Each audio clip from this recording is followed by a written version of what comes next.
Hello everyone, कैसे हैं आप सब। उम्मीद करता हूं आप सभी बहुत अच्छे होंगे। आपके पास एक बहुत ही इंटरेस्टिंग सा क्वेश्चन है, मैं लेके आया हूं। आपके जो भी एग्ज़ाम होंगे, अभी मेधावी है या विद्या ज्ञान का है या जो नवोदय वगैरह, उसमें ऐसे क्वेश्चन आते रहते हैं। तो स्टार्ट करते हैं। क्वेश्चन पहले इंग्लिश में पढ़ूंगा, फिर हिंदी में पढ़ूंगा, जिससे दोनों लैंग्वेज को समझने वाले बच्चों के लिए कंफर्टेबल हो जाएगा। In the given diagram the names of person A B C D E F G playing different sports, who among the following play all the three sport. ठीक है, ये मैंने इंग्लिश में पढ़ा था। अब हिंदी में यहाँ से स्टार्ट करेंगे। दिए गए आरेख में विभिन्न खेलों को खेलने वाले व्यक्तियों के नाम ए से लेके जी तक दिए गए हैं। इनमें से कौन है जो सभी तीन खेल खेलता है। ठीक है, खेल कौन कौन से हैं यहाँ पे देख लेंगे। फुटबॉल है, क्रिकेट है और बैडमिंटन है। तीन खेल हमारे पास यहाँ दे रखे हैं। हो सकता है कुछ और भी हो और क्वेश्चन इस तरीके से आए। ये ऐसे ही रहेंगे आपके पास। कुछ पर्सन दे देंगे आपको और उनसे पूछेंगे कि ये कौन से खेल खेलते हैं या कौन सी बिल्डिंग पे रहते हैं या कौन कितना लंबा है। बस ये चीज़ आपको ध्यान रखनी है कि किस तरीके से उन चीज़ों को समझना है। अब देखेंगे, मैं क्वेश्चन आपको अच्छे से समझाने की कोशिश करूंगा यहाँ, फिर भी आपको देखना है।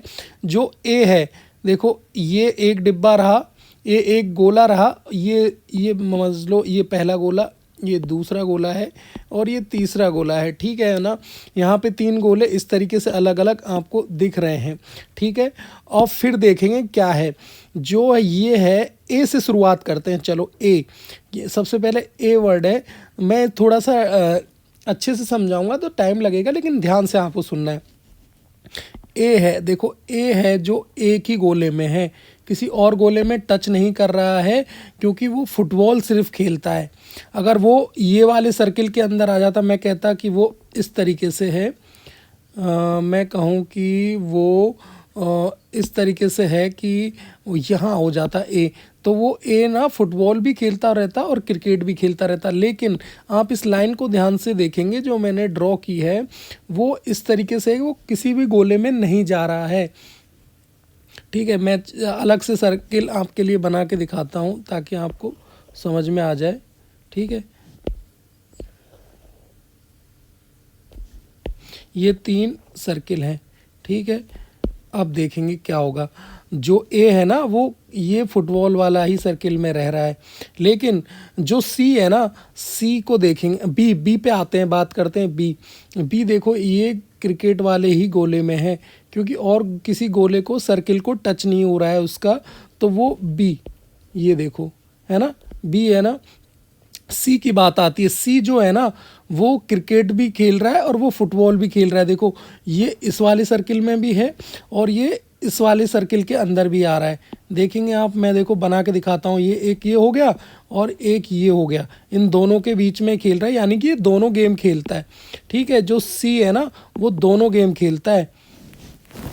लेकिन ए और बी तो बस एक ही एक गेम खेलते हैं। तो सी देखो दोनों गेम। अगर पूछा जाता कि सी है, ऐसे क्वेश्चन एक ऐसा आ जाए कि पूछा जाए भाई सी है जो वो कौन कौन से गेम खेलता है, तो आप बता देंगे कि सी है जो फुटबॉल और क्रिकेट दोनों खेलता है। लेकिन क्वेश्चन हमारा अलग है। अब आ जाते हैं डी पे। डी कहाँ पे है हमारा, ये रहा। तो ये फुटबॉल भी खेल रहा है और ये बैडमिंटन भी खेल रहा है ना। ये वाली जगह पे है। देखो ये फुटबॉल वाले गोले के अंदर है और ये किस में है, ये बैडमिंटन वाले गोले के अंदर भी ये है। दिख रहा है ना आपको। ठीक है, अच्छे से समझ लो, ध्यान से। थोड़ा सा हो सकता है दिक्कत आए तो वीडियो आगे पीछे करके भी आप देख सकते हैं। समझ में आया इतना। और जो ई है, अब देखो, अब जो हमारा क्वेश्चन है ना, उसका आंसर यहाँ आपको मिल जाएगा। ठीक है, अब देखना आप। ठीक है, ध्यान से आप देखोगे ना, आपको पता चलेगा कि मैं क्या बात कहना चाह रहा हूँ। जो ई है हमारा, ई है ना, वो देखो ये इस गोले के अंदर भी है। ये देखो, ये इस वाले गोले के अंदर, मैं दोबारा से गोला बना के दिखा रहा हूँ आपको, सर्किल करके दिखा रहा हूँ। ये देखो ई इसमें तो आ ही गया। ई देखो अब इसके अंदर भी आएगा, क्रिकेट वाले गेम में भी आ रहा है ना। मैं उसको सर्किल कर पा रहा हूँ ना। और जो बैडमिंटन वाला गोला है, सर्किल कर पा रहा हूँ कि नहीं कर पा रहा हूँ। तो हमारा आंसर जो पूछा गया है कि इनमें से कौन सा भी तीन खेल खेलता है, तो वो जो है वो ई है। ये ई है जो तीनों गेम खेलता है। ई के बाद चेक कर लेंगे क्या मैं गलत तो नहीं बोल रहा हूँ। एफ देखो, एफ कहाँ पे है, एफ देखते हैं एफ कहाँ पे है, एफ का आंसर कहाँ पे है। चलो एफ को भी हम देख लेंगे, हमें पता चल जाएगा। एफ जो है ये रहा, ठीक है, एफ जो ये रहा। लेकिन ये दोनों गेम तो खेलता है, क्रिकेट और बैडमिंटन तो खेलता है, लेकिन ये फुटबॉल नहीं खेल पा रहा है क्योंकि फुटबॉल वाला सर्किल के अंदर ये नहीं आ रहा है। समझ गए ना, आराम से समझ में आया जो मैं समझा रहा हूँ। लेकिन जो हमारा ई था, ई तीनों के अंदर आ रहा था। आगे बढ़ेंगे, जी, जी पे आ जाएंगे। देखो जी को भी चेक कर लेते हैं, जब हमने सब बारी बारी से चेक किए हैं तो ये जी, जी देखो ये इस सर्किल में तो आ रहा है, लेकिन किसी और सर्किल के अंदर ये जी नहीं आ रहा है, ना ही इसमें आ रहा है। तो हमारा जो 3 खेल खेलने वाला व्यक्ति था वो था ई। समझ गए, ई आंसर हमारा क्या होगा, ई। तो टिक मार्क कर देंगे ई पे। Who among the following play all 3 sports, तो ई, ई जो है तीनों स्पोर्ट्स खेलता है। एक बार फिर से देखोगे तो ये फुटबॉल वाला सर्किल है, उसके अंदर ई आ रहा है। क्रिकेट वाला सर्किल है, इसके अंदर ई आ रहा है। और जो बैडमिंटन वाला सर्किल है उसके अंदर भी ई आ रहा है। तो उम्मीद करूँगा ये वाला क्वेश्चन आप बहुत अच्छे से समझ गए होंगे, और समझ गए तो कमेंट करके बताएं कि हाँ सर ये मुझे समझ में आ गया है। और कहीं दिक्कत होती है तो अपने सर या मैम से भी आप हेल्प ले सकते हैं। गुड लक, फिर मिलेंगे किसी नए क्वेश्चन के साथ।